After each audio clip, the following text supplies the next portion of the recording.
Bienvenidas y bienvenidos. Hoy nos adentramos en una respuesta bastante contundente a la violencia en Perú. Se acaba de oficializar una nueva ley, la número 13.246. Introduce una figura legal con un nombre, impactante: criminalidad sistemática. Y la pena asociada es cadena perpetua.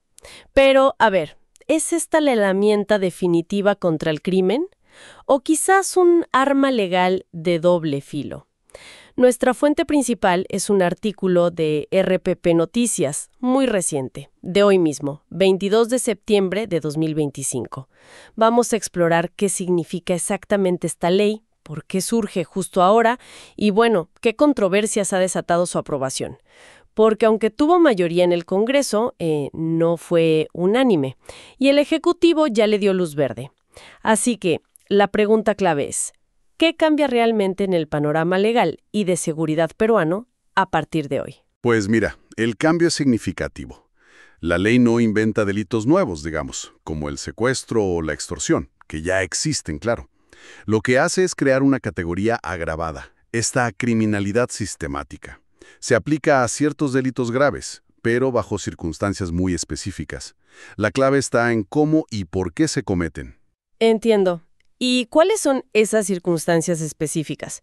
Esas que activan esta figura tan severa. Son dos condiciones principales, y tienen que darse juntas. Primero, el método que se usa. La ley detalla el uso de municiones, armas de fuego, ya sean militares o civiles, artefactos explosivos. Y aquí viene un punto que generó debate. Otros de similar características. Ajá. ¿Y la segunda condición? La segunda es la intención detrás del acto. O sea, no es suficiente cometer, por ejemplo, un robo agravado usando un arma. Exacto. El delito base tiene que ser uno de los que menciona la ley: secuestro, extorsión, sicariato, homicidio calificado o robo agravado. Pero lo crucial, lo que define esta figura, es que al cometerlo con esos métodos, armas, explosivos, la acción debe provocar o realizarse con un propósito muy claro. Ese propósito es generar zozobra o terror en la población o una parte de ella. Ah, vale. No es solo el daño a la víctima directa, sino el ataque a la tranquilidad colectiva. Esa intención de infundir miedo. Justamente, es esa combinación. Delito grave, más método violento específico, más la intención de aterrorizar. Eso es la criminalidad sistemática según esta ley. Entendido. Y la consecuencia es, la máxima posible. Precisamente, cadena perpetua, sin atenuantes para quienes encajen en esta descripción. Es una señal clarísima de endurecimiento por parte del Estado. Y como bien decías, la promulgación con las firmas de la presidenta Dina Boluarte y del premier Eduardo Arana, pues le da plena vigencia desde ya. Una medida tan drástica no suele aparecer así, de la noche a la mañana. El artículo de RPP menciona que esto viene de atrás del Congreso. ¿Cómo fue ese camino hasta llegar a esta ley? Sí, fue un proceso largo, ¿eh? De hecho, se remonta a la legislatura anterior. La aprobación final, la que cuenta, que es la del Pleno en segunda votación, ocurrió hace poco, el 4 de septiembre de este año. Y el resultado fue bastante claro en cuanto al apoyo: 83 votos a favor. 83. Es una mayoría considerable. Sí, pero ojo, también hubo 27 en contra y una abstención. Así que mayoría sólida, sí, pero esas cifras también nos dicen que hubo debate y voces disidentes importantes, ¿no? Claro, y detrás de esos 83 votos, ¿quiénes impulsaron la medida? ¿Fue cosa de una sola bancada o fue algo más generalizado en el Congreso? Eso es interesante porque refleja, parece, una preocupación bastante extendida. Según explicó el presidente de la Comisión de Justicia y Derechos Humanos, Flavio Cruz, de Perú Libre, lo que se aprobó no fue un proyecto único, sino un dictamen que fusionó, 17 proyectos de ley distintos. 17, vaya. Eso sí que sugiere una presión política fuerte desde varios frentes, pero quizás también el desafío de unificar tantas visiones en una sola norma, ¿no? Exacto. Y esos proyectos venían de diversas bancadas. El congresista Cruz mencionó que el primer debate fuerte en el Pleno fue ya en octubre de 2024. Hubo modificaciones, una primera aprobación también en octubre del 24 y finalmente la votación definitiva ahora, en septiembre. O sea, casi un año de recorrido legislativo para pulir y consensuar esta versión final a partir de esas 17 propuestas. No fue algo improvisado, entonces. No, improvisado no parece.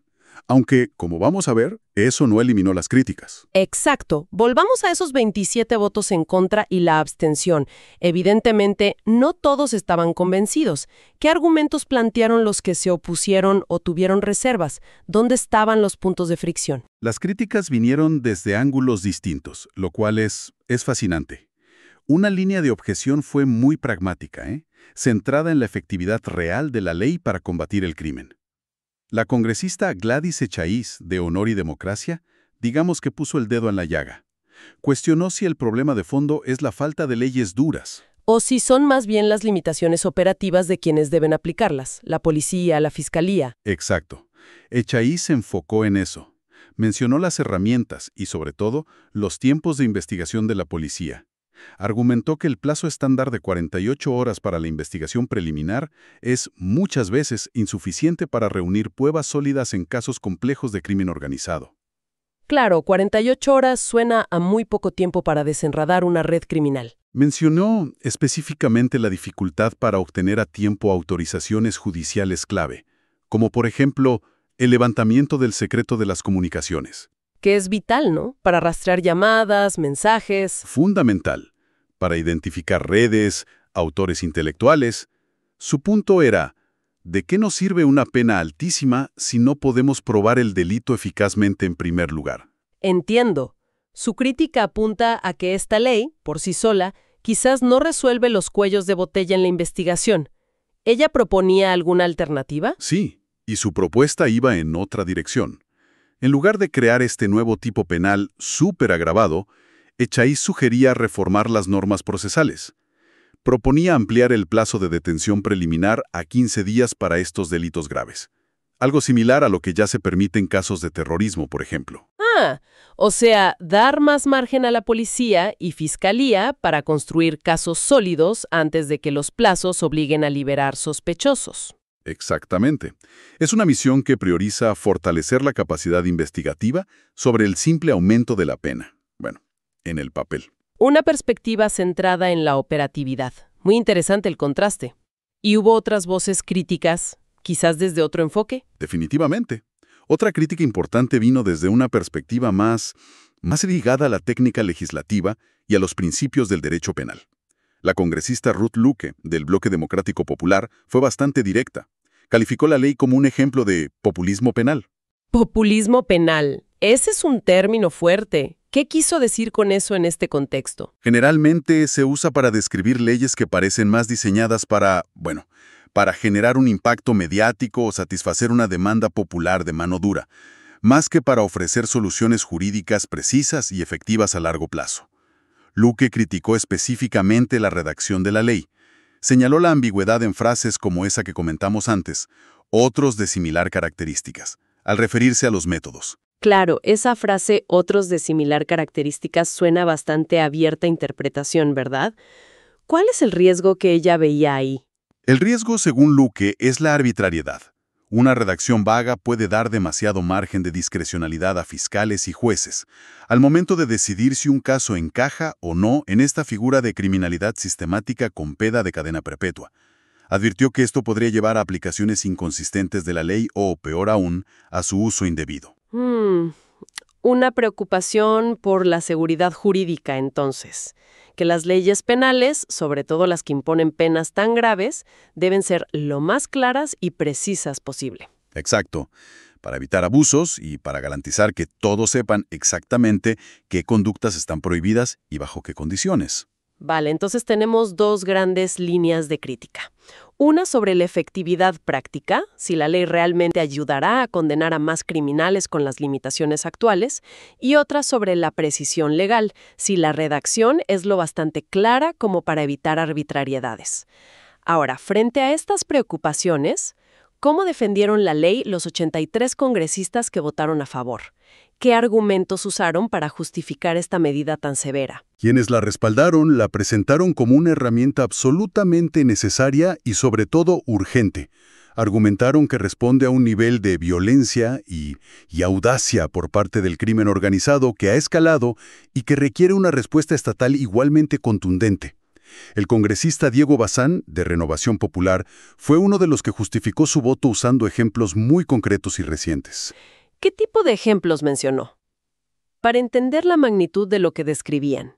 Bazán citó hijos específicos de violencia extrema ocurridos en la región de La Libertad, que al parecer ha sido muy golpeada.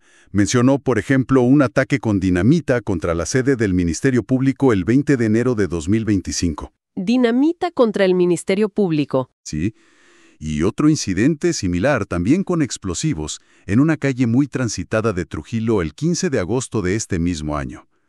Usar estos casos busca ilustrar que no se trata de delitos comunes, sino de actos que claramente buscan sembrar el terror, ¿no? Usar dinamita contra instituciones o en plena calle, eso sin duda evoca esa idea de terror que menciona la ley, ¿sí? Exactamente. El argumento central de Bazán y otros defensores es que, ante esta realidad, las figuras penales que ya existían no eran suficientes, o quizás no reflejaban adecuadamente la gravedad específica de estos actos. Consideran que esta ley llena un vacío. Crea un tipo penal autónomo la criminalidad sistemática con fines de terror, que según ellos merece la máxima sanción. Entiendo. La idea es enviar un mensaje disuasorio muy potente.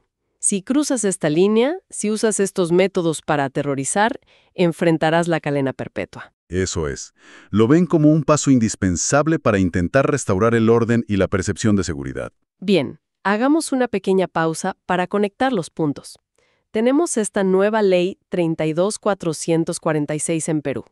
Introduce el delito de criminalidad sistemática, que no es un delito nuevo en sí, sino una forma agravada de cometer crímenes que ya existían: extorsión, sicariato, secuestro, homicidio calificado, robo agravado. La clave es la combinación: usar armas de fuego, explosivos o similares y hacerlo con la intención deliberada de causar zozobra o terror. Y la pena: cadena perpetua. Correcto. Es una respuesta legislativa muy específica a un tipo de criminalidad que genera un enorme impacto social, ¿eh? Y una gran demanda ciudadana de acción, claro. Pero como hemos visto, esta respuesta no está exenta de debate. Por un lado, las dudas sobre su implementación práctica. ¿Podrá la policía realmente investigar y probar estos casos con las herramientas actuales? Lo que se preguntaba la congresista Echáiz. Ajá. Y por otro, las preocupaciones sobre la precisión de la ley misma. ¿Es la redacción, especialmente en frases como otros de similar características, demasiado vaga? ¿Podría abrir puertas a la arbitrariedad, como alertaba la congresista Luque? Exacto. Y si miramos el panorama más amplio, esta tensión no es única de Perú ni de esta ley, ¿eh? Es un dilema clásico en la política criminal en muchas partes del mundo. Por un lado, la presión social y política para tomar medidas drásticas, visibles contra el crimen, sobre todo el violento y organizado. Y por otro lado, la necesidad de respetar principios fundamentales del derecho. La legalidad estricta, leyes claras y precisas, la proporcionalidad de las penas, el debido proceso. Y también hay que considerar la capacidad real del sistema de justicia, policía, fiscalía, jueces, para aplicar esas leyes de manera efectiva y justa. Y esta ley en particular apunta al corazón de la inseguridad ciudadana, ¿no? Al enfocarse en delitos como la extorsión y el sicariato, que son justamente los que más alarman a la población. Sin duda, el legislador ha puesto el foco en conductas que no solo causan un daño directo a las víctimas, sino que tienen ese efecto expansivo, ese efecto de minar la confianza y la tranquilidad de comunidades enteras. La inclusión explícita de la zozobra o terror como elemento central del delito subraya esa intención de proteger el tejido social. El gran interrogante entonces es si esta herramienta legal por sí sola logrará ese objetivo, de disuadir y castigar eficazmente. O si necesita ser parte de un paquete de reformas más amplio, que incluye también el fortalecimiento de la investigación, la inteligencia policial y quizás otros aspectos del sistema judicial. Hemos recorrido entonces los aspectos clave de la nueva ley número 32.446 en Perú.